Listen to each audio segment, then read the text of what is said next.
légitimes, ils sont contre la vie chère, contre la répression par les autorités et surtout contre les changements constitutionnels qui permettent au chef de l'État, Faure Gnassingbé, de rester président à vie. La France ne s'est toujours pas exprimée, monsieur le ministre, je vous en donne l'occasion ce matin, et elle ne s'est toujours pas exprimée, ce qui est d'autant plus grave alors qu'elle a un partenariat de défense avec ce pays.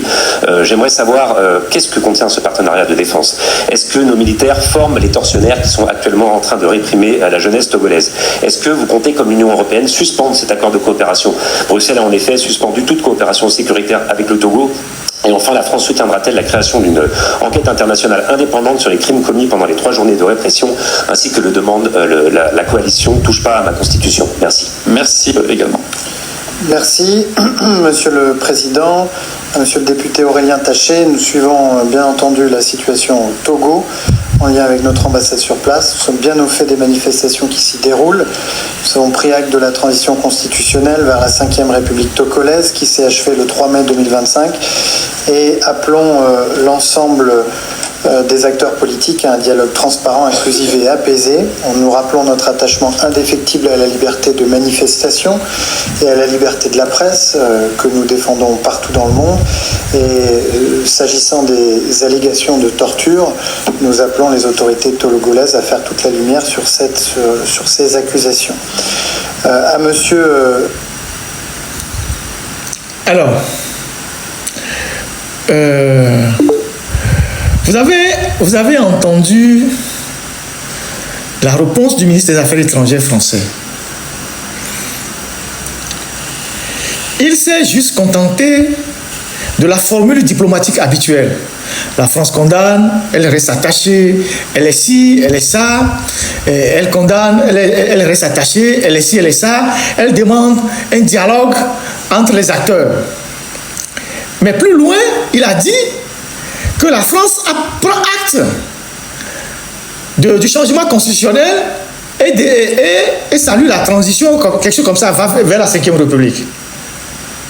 Alors, quand vous avez un ministre des Affaires étrangères qui dit que son pays prend acte d'un changement constitutionnel sans le condamner, c'est un aveu que ce pays continue de soutenir le régime qui est en place au Togo. Puisque je viens de vous dire qu'à travers le travail que fait Thomas Dietrich, on a découvert que la France va livrer prochainement encore des blindés et des jeeps au gouvernement togolais, par une commande qui est en cours. Donc, il est clair pour nous, par rapport à cette sortie du ministre français des Affaires étrangères de l'Europe, que la France continue de considérer le régime togolais comme un régime fréquentable.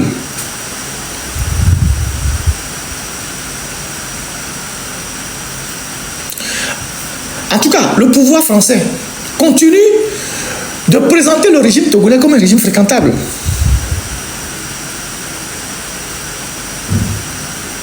Donc, nous devons éviter d'aller à des conclusions ou de tirer des conclusions qui n'ont rien à voir avec la réalité.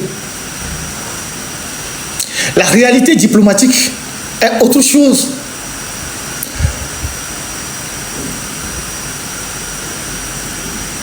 Donc j'ai voulu vous faire passer cet élément pour que vous compreniez et que vous laissez tomber toutes les informations de manipulation qui tournent autour. Dès qu'on commence par dénoncer le régime de Faure Gnassingbé, il y a des petits zozos qui viennent, que le pouvoir togolais a financé, qui dit oui, c'est la France qui veut déstabiliser le Togo. La France qui veut déstabiliser le Togo s'apprête à livrer du matériel militaire au Togo. Ça vous dit pas quelque chose? La France veut déstabiliser le Togo et elle s'apprête à livrer une nouvelle commande de matériel militaire au Togo. La France est en train de lâcher Faure Gnassingbé. Elle veut lui livrer des armes.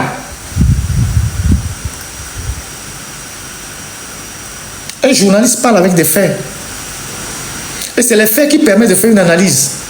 Et de l'analyse, on tire des conclusions. On ne se fie pas à la rumeur. Ce sont les faits.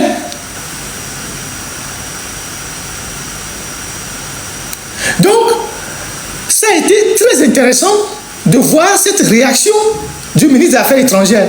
Parce qu'elle fait tomber toute la propagande qui consiste à dire que oui, c'est la France qui veut déstabiliser le Togo.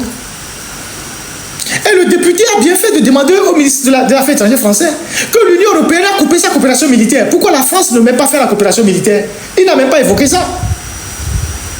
Parce qu'à travers la coopération militaire, on fournit beaucoup de choses aux pays avec qui on est lié. Les renseignements, l'assistance militaire, les armes, du matériel. Et parfois, ces genres de matériel servent à réprimer les populations.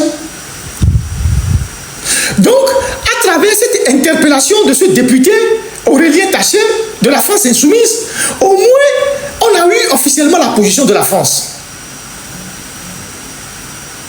À savoir que elle continue d'être plus ou moins compatissant envers Faure Gnassingbé ou composant avec Faure Gnassingbé et son régime, puisqu'elle prend acte de la modification constitutionnelle et de la transition. C'est ce que le ministre a dit. Donc, il faut qu'on arrête parfois de verser dans des polémiques inutiles et de nous consacrer à des faits. Quand un pays veut lâcher quelqu'un, il ne lui fournit pas les armes. Quand un pays veut lâcher un dictateur, il ne lui fournit pas du matériel de guerre. Plein de faits cause pour eux. C'est pour ça que nous aussi, nous ne devons pas nous taire. On doit faire tout ce qu'on peut faire pour sensibiliser l'opinion sur ce qui se passe au Togo. Partout où on doit sensibiliser les gens. À Genève, là-bas, le Conseil des droits de l'homme des Nations Unies. On doit prendre toutes les vidéos. On doit prendre les vidéos des violences, les tortures des femmes, tout ça. On va là-bas. Au niveau du Conseil des droits de l'homme à Genève, on leur présente ça. On attire leur attention sur ce qui se passe au Togo. C'est comme ça qu'on peut déconstruire le dictateur sur le plan international. Parce que sur le plan national, Faure a déjà perdu la main. Les Togolais en ont marre de lui. Mais sur le plan régional et international, il essaie encore de se faire passer pour un président propre. Donc ce n'est pas le travail de la sensibilisation, le travail du lobby, qu'on doit démontrer aux gens que ce régime n'est pas un régime fréquentable. Et chacun à son niveau et selon les relations qu'il a, peut faire quelque chose, sans demander l'autorisation de qui que ce soit. Je salue les 10 000 personnes qui sont sur YouTube. C'est quand même une première. Les 6 000 qui sont sur TikTok. S'il vous plaît, tapez sur TikTok. Nous devons être très entreprenants. Éviter les petites histoires, les polémiques inutiles. Rien n'est prêt de tomber au Togo. Faure, il est là-bas, il est en difficulté, mais il n'est pas prêt de tomber. Il est en difficulté, mais il n'est pas prêt de tomber. Je vous ai dit plusieurs fois qu'il va se battre jusqu'à la dernière minute. C'est le propre des dictateurs. Ils se battent jusqu'à la dernière minute. C'est quand il va sentir que la situation n'est plus sous contrôle qu'il va prendre son avion et partir et laisser les autres. Il va se battre jusqu'à la dernière minute. Et il va utiliser toutes les armes qui sont à sa disposition. S'il faut écraser les gens, il va le faire. S'il faut poursuivre les gens, il va le faire. S'il faut enlever les activistes, il va le faire. Jusqu'à la dernière minute pour garder son pouvoir. C'est la méthode de... C'est-à-dire, ça passe ou ça casse. Que les dictateurs utilisent souvent pour taper dans le tas, pour effrayer les populations et garder le pouvoir. C'est ce qu'ils ont fait le 25, 26, 27, 28. C'est ce qu'ils ont fait. Ils ont fait l'usage d'une violence inouïe pour décourager prochainement toute sortie des populations. Parce qu'ils savent que quand la population va sortir massivement, il sera sérieusement en difficulté. Ça, c'est la première méthode. La deuxième méthode, s'il est débordé, il va prendre son hélicoptère, il va partir, il va laisser les collaborateurs. Il va demander l'asile à un pays. Et cette méthode-là, et cette deuxième option, il peut l'envisager. Mais tant que la situation ne dégénère pas, il ne va pas l'envisager. Donc, rien, absolument rien n'est prêt de tomber au Togo pour que les gens commencent par se bagarrer pour ce qui n'existe pas. Concentrons-nous sur la mobilisation. Concentrons-nous sur l'organisation. Le jour où Faure Gnassingbé va tomber, ceux qui ont de l'ambition, ils vont l'exprimer. Moi, je n'en ai aucune. Je n'en ai aucune. J'en parlerai tout à l'heure dans le dossier de M66. Donc, nous devons nous concentrer sur ce qui important actuellement.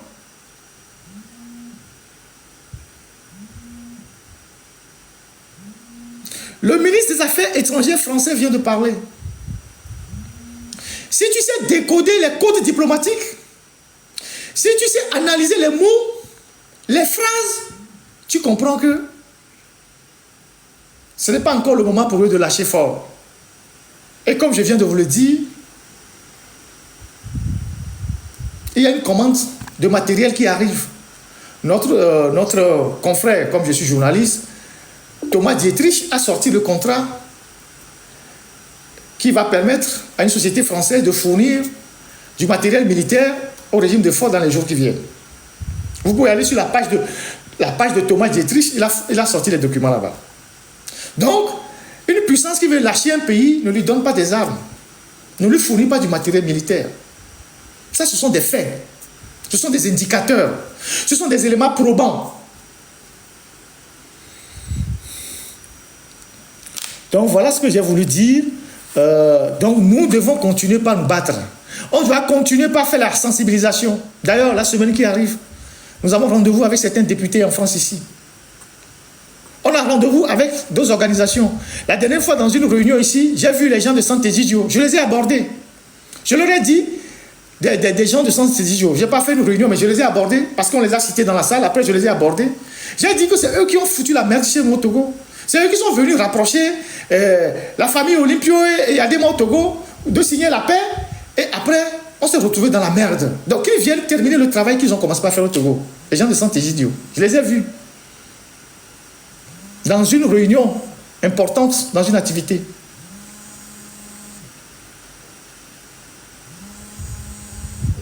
Vous voyez?